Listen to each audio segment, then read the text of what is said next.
Hello, we are going to be painting the Huntington Lighthouse. As you see in this picture, the lighthouse was constructed in 1857 and it is still in operation.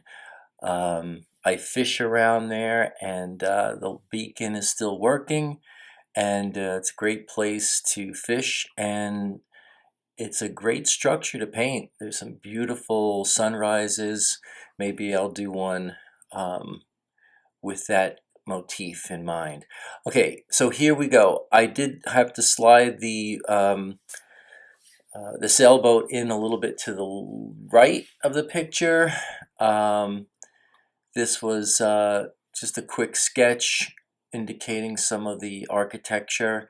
It's Beaux-Arts, which is kind of classical French, I believe, architecture. And we're going to start with the sky. Now, this is early morning. Actually, no, this is not early morning. This is around sunset. So this is the opposite, and usually the light's on the other side.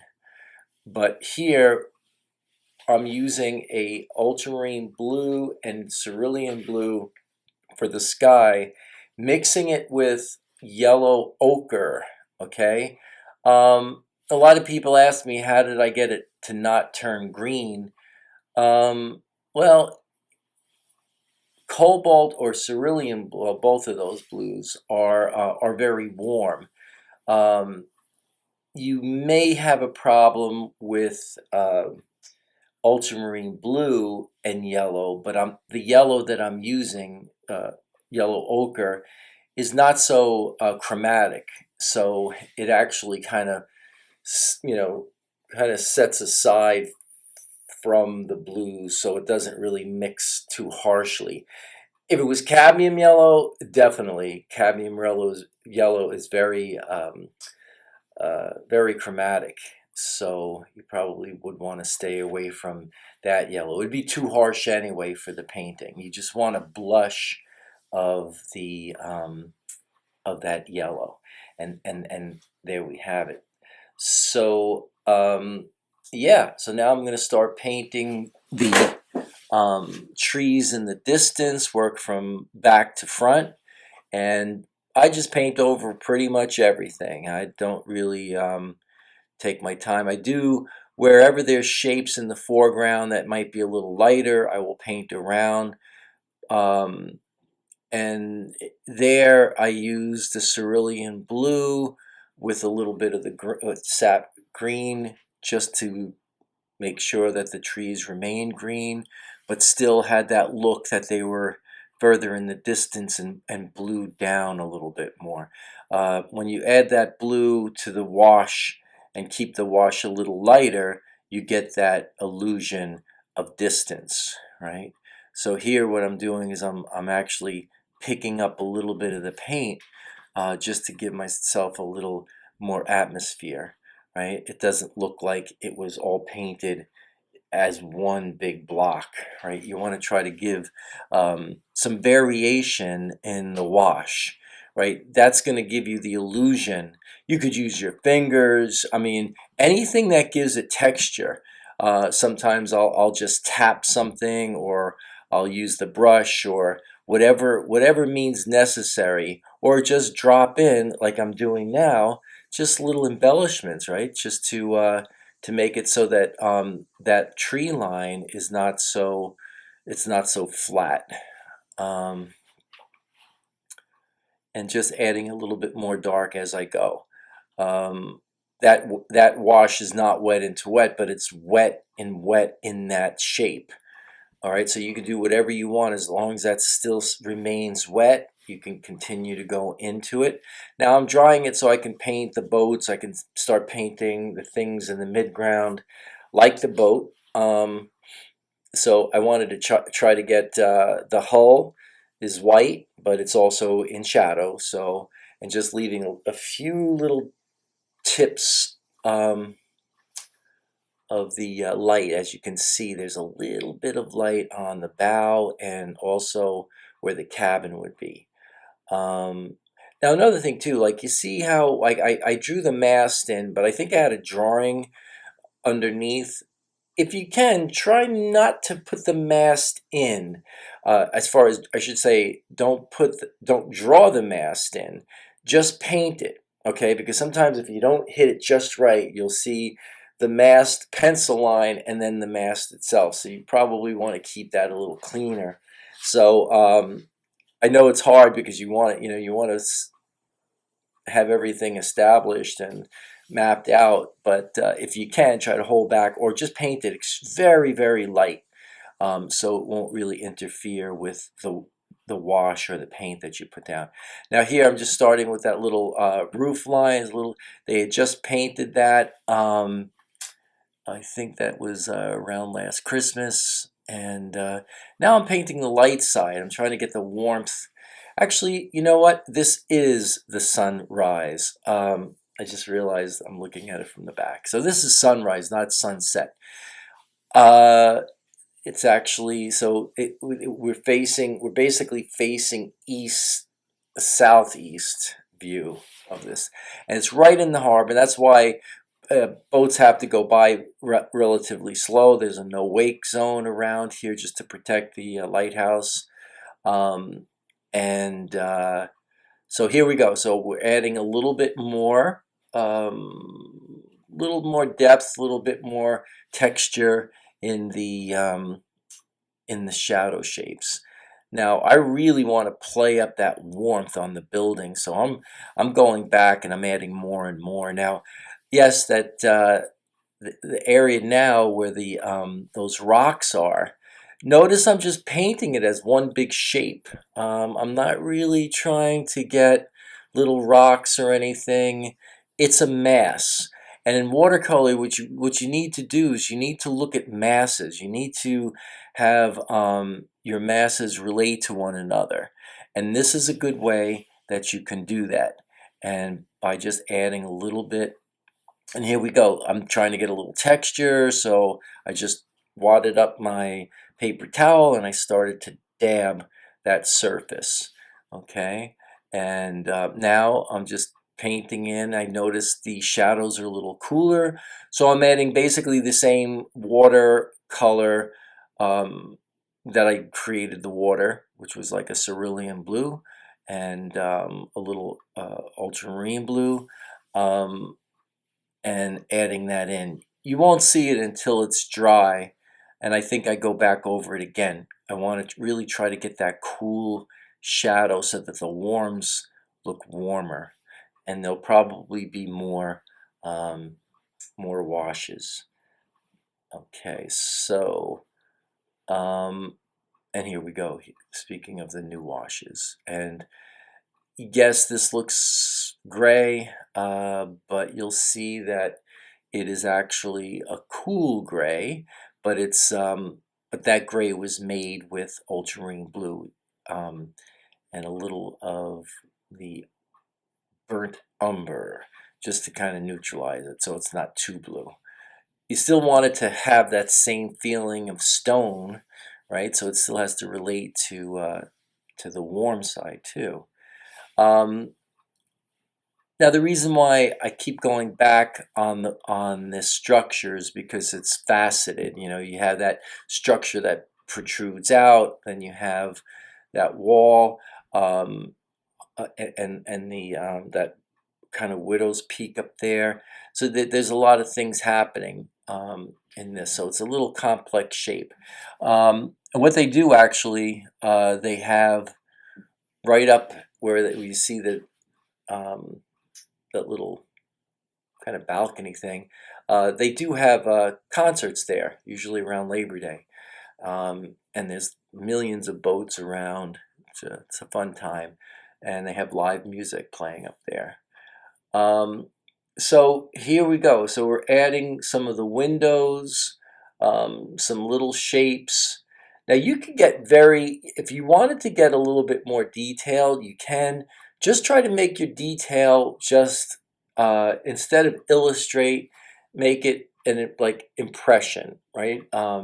Indicate, don't illustrate. That's a motto for this type of watercolor. You want to get the detail, and you want to get it right, but you don't want to labor over it. You want to try to just get, basic shapes. Like here, what I'm doing is I'm just putting in some shadows where that rock formation is, and now you can actually see that there is depth to the rocks, and you can see their form. Okay, it's still one cohesive shape. Now it's one cohesive shape with the rock forms. So keep that in mind. Make it easier on yourself to simplify, your picture. And sometimes you have to think things through before you paint. You have to, ask yourself, okay, how am I going to mask this in? What am I going to do after that dries? And with experience, the more you paint, the more you'll know exactly what to do in your painting, and your paintings will have more the look of confidence, like you really didn't overdo something. All right, so here I am. I'm already breaking out uh, the Dr. Martens Bleed Proof White. You could also use Pro White. It's exactly the same formula, but it's extremely opaque, and it's tintable, so you can use, if you need to get a bright yellow or or a light green or any other color, you can add that white to it. If you need, let's say you needed to fix something or add something to a picture, in the reverse, you can definitely use the white. There's a little walkway up to the lighthouse. There's a little landing there, a little dock. Right there along they fortified the base with it's steel and a lot of cement to keep it from falling into the water. Um, Ironically, it's the water around the lighthouse, even at high tide, isn't really, you would think it was very deep. It's not, actually. It's only about 12 feet at its deepest point, and that's at a high level, high water mark. So, and it's probably so in case anything did fall or whatever, it's in relatively shallow water. All right, so here is little details on, so the light hitting that glass lens there. That's where the light emanates from. Obviously, it's a light basically with and it's it's crazy. The light is smaller than a regular light bulb, but the magnifying glass is about 8 to 9 inches thick, probably more, and that's what sends the light across, not the light bulb itself. So it's that beam. When you see that beam, it's really sent out through. It's magnified, so it's kind of a cool thing. So here we go. So now we're looking at some more details, railings, little details. These things, again, you can work quickly, try to indicate some of them. They don't have to be, perfectly ruled. These obviously are not. So don't think that you have to do like a mechanical drawing here. You don't. You just need to indicate some lines. And that's about it.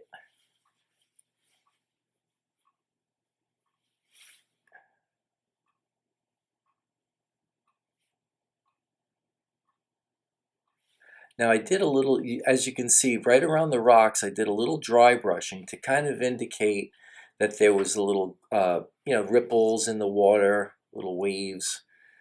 That's about it. And I think right now I'm kind of mixing the paint for the bottom of the reflection of the lighthouse itself. And here we go. This is always nerve-wracking because you got to try to make the shapes match and everything, but you got to jump in at some point and just bite the bullet. And I think I'm just trying to mix the right color here.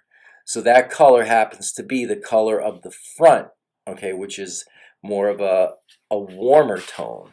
Okay, so you can see that warmer tone starting to reflect into the water, and now here's the darker tone from the shadow side. And I'll probably be adding some other color. Now notice you try to keep those edges a little wobbly, right? Leave some of those whites coming through.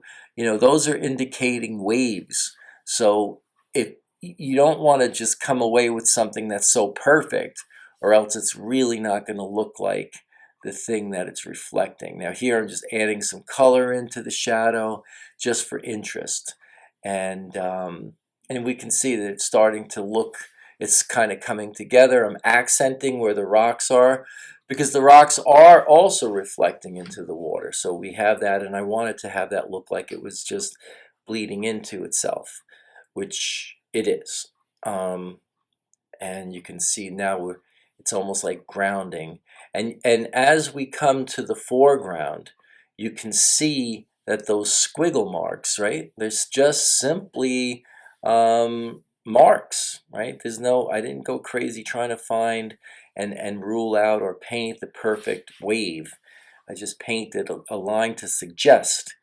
And you know, sometimes you have to, you have to practice that off to the side, but little by little you learn it. Yeah, so here that shadow is getting darker because that shadow's darker in the structure, and I do believe I go back into that again and darken some areas in the lighthouse itself. So here, just these little lines are just little. If you look at the photograph, if you guys are watching this large, you can see the inset picture. You'll see like little waves, not big ones, just indicating a little ripple in the water. It could have came from a boat, or it could have come from my paddling, right? So this picture was actually taken from my kayak. This scene doesn't exist unless you were on a boat. Actually, yeah, a boat, because there are some areas here that are kind of rocky, but this is kind of open water where I was that morning. All right, so more detail, trying to connect some of the shapes, put little rivulets into the reflection, adding again more accenting. And again, keeping those. You see, I try not to take those white lines out. They're actually not white; they're blue, but you don't want to take those out. Those are actually helping the look of water, right? Like that could be a little wave that's picking up some light. So that's why we want to try to keep those shapes, those negative shapes in there. And I'm going back into the windows, and yes, I do bring this a little darker, only because I felt like I needed to darken that area so that it looked like it related to the reflection, right? As far as my reflection, yeah, it could be darker than the thing it reflects. That's usually the case. So I felt that that little sign was too dark, so I lightened it up, put a little bit more yellow to the red to make it feel like the sun is hitting it. Sometimes these are little things that you have to do to finish a painting. And I'm just adding some details in and around the. Here's a little dry brushing.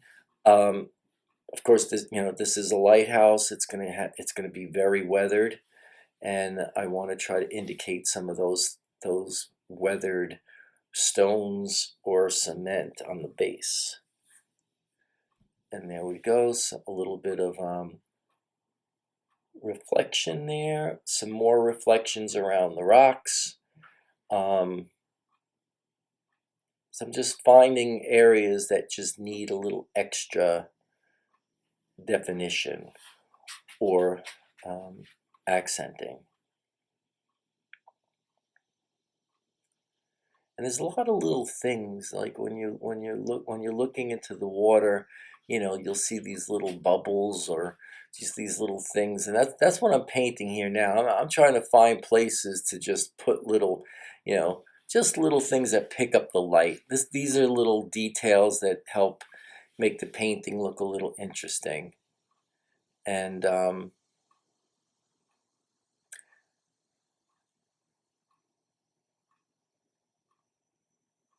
yeah, just keep looking at it, and as you look at it, you might find things that it needs. Like right there, that little dock needed a little highlight. Now, though, these little white dots back there, they to the far right, they could be homes right by the water, or indicated just shapes of boats. So there's really no rhyme or reason. I keep going back and forth only because when you look at something, you have to see what it needs and keep going back and forth. If you work on one area too long, you have a tendency of overworking it. So you have to kind of keep working around and around. And there it is. That's the finished painting. Thank you for watching, and please hit like and subscribe. Bye now.